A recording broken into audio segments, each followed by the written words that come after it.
The Battle of Issus was the confrontation that demonstrated to the world that Alexander the Great was not simply a lucky Macedonian adventurer, but a military genius capable of defeating the most powerful empire on Earth.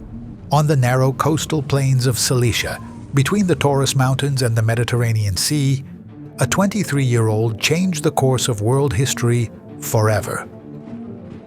It was the day when Persian power, invincible for 2 centuries, began its definitive collapse. This battle represented much more than a clash between 2 armies. It was the confrontation between 2 worlds, East and West, despotism and Greek freedom, millennial tradition against military innovation. The result not only decided the fate of Asia Minor, but opened the doors of the entire Persian Empire to Macedonian conquest. After Issus, it would no longer be possible to stop Alexander. The path to Babylon, Persepolis, and India lay open. To understand the magnitude of what happened at Issus, one must consider the context of an expedition that had begun 2 years earlier with apparently limited objectives. When Alexander crossed the Hellespont in 334 BC, many believed he would be content to liberate the Greek cities of Asia Minor and perhaps conquer the western coast of Anatolia. Few imagined that the young king had in mind nothing less than the conquest of the entire known world. Alexander's first great victory at the Granicus River had been impressive, but could also be explained as a tactical victory against a poorly prepared regional army. The Persian satraps had underestimated the Macedonians, had made erroneous tactical decisions, had allowed the element of surprise to work against them. It was understandable that Darius III, the great king, did not feel excessively worried about the loss of a frontier battle. But when news reached Persepolis that Alexander had conquered the entire western coast of Asia Minor, that Greek cities were rebelling against Persian rule, that Greek mercenaries were switching sides en masse, Darius understood he was facing an existential threat. This was not a raiding incursion that could be resolved with diplomacy or bribes. It was a full-scale invasion that threatened the very foundations of the Persian Empire. Darius's response was to assemble an army like none seen in generations. From the most remote satrapies came contingents, heavy cavalry from Bactria, mounted archers from Scythia, disciplined infantry from Media, slingers from the Caucasian mountains. The army's core was formed by the Immortals, the Persian elite guard that had been the nightmare of the Greeks during the Persian Wars. Greek mercenaries were also added, experienced hoplites who knew Macedonian tactics and could counter them. The exact numbers continue to be debated by historians, but Darius probably assembled between 100,000 and 150,000 men. It was a host that represented the ethnic diversity of the world's largest empire: Persians, Medes, Assyrians, Bactrians, Scythians, Armenians, Cappadocians. Each contingent brought their own military traditions, their characteristic weapons, their tactics perfected through centuries of warfare. Alexander, meanwhile, had established his base of operations in the coastal city of Issus, a strategic port that gave him access to the sea and allowed him to maintain his supply lines with Macedonia. His army was much smaller, probably no more than 35,000 men, but it was a homogeneous force forged in years of continuous campaign. The core of the Macedonian army remained the phalanx, that formation of spearmen with 6-meter pikes that had revolutionized Greek warfare. But Alexander had perfected the system inherited from his father Philip, adding tactical flexibility and coordination between different types of troops. The hypaspists served as elite infantry, more mobile than the phalanx but equally lethal. Cretan archers provided long-range firepower. The companion cavalry, led personally by Alexander, was the hammer that broke enemy lines after the phalanx had fixed them in position. Darius's decision to march personally at the head of his army sent a clear message. This was not just another campaign against local rebels, but a war for the Persian Empire's survival. The great king, who normally directed his wars from the comfort of his palaces, had decided to stake his personal prestige on the outcome of this battle. Darius's initial strategy was logical. He knew Asia Minor's geography better than Alexander, had informants in all the cities, could choose the most favorable battlefield terrain for his forces. His plan was to use a mountain pass to appear behind Alexander, cutting off Macedonian communication lines with the sea, and forcing the young king to fight under unfavorable conditions.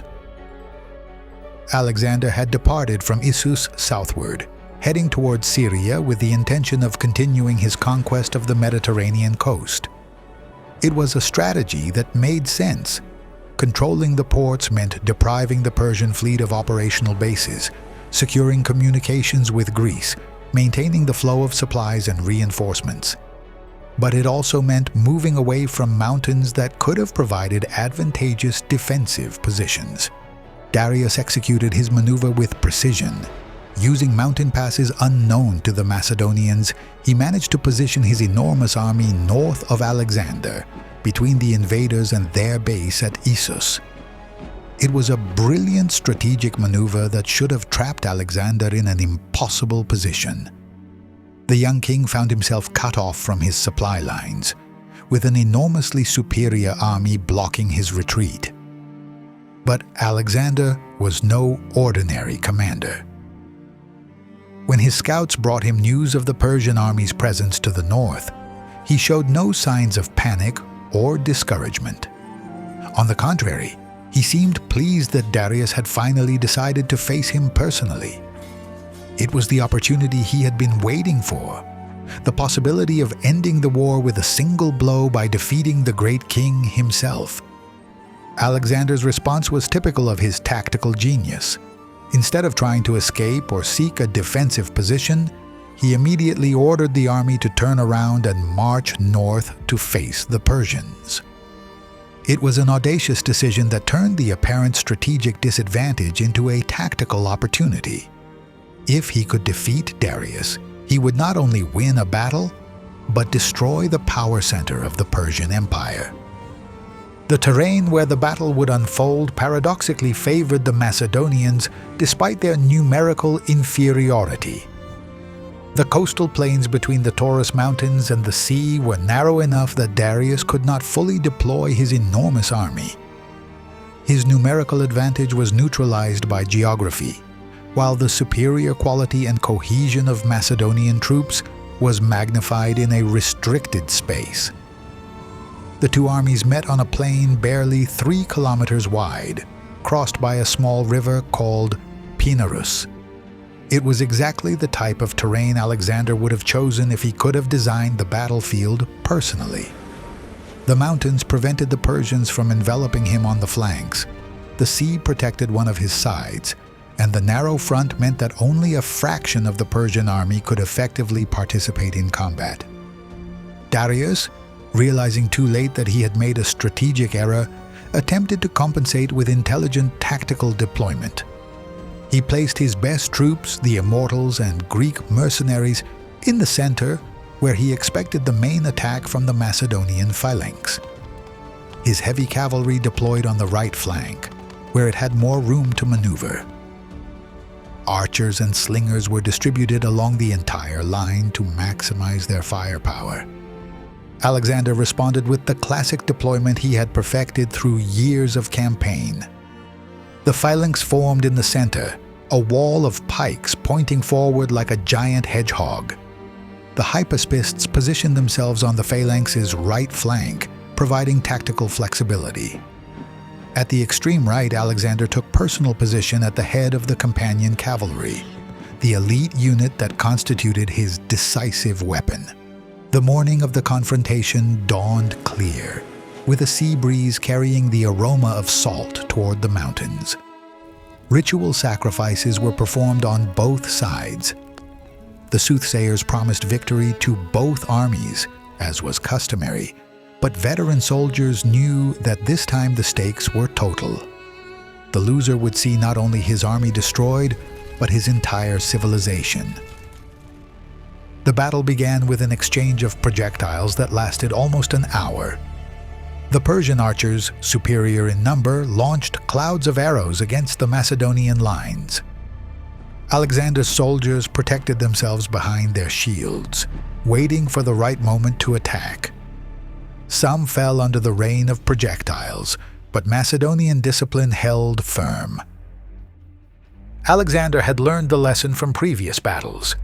He knew that attempting to advance frontally against an enemy superior in number and well-positioned was a recipe for disaster. Instead, he developed a tactic that took advantage of both the geography and his army's characteristics. He would order a coordinated attack that combined frontal pressure from the phalanx with a devastating cavalry charge on the right flank. The signal for attack came when Alexander considered that the Persian archers had exhausted most of their arrows. His war cry resonated throughout the Macedonian line, and 35,000 voices responded in unison.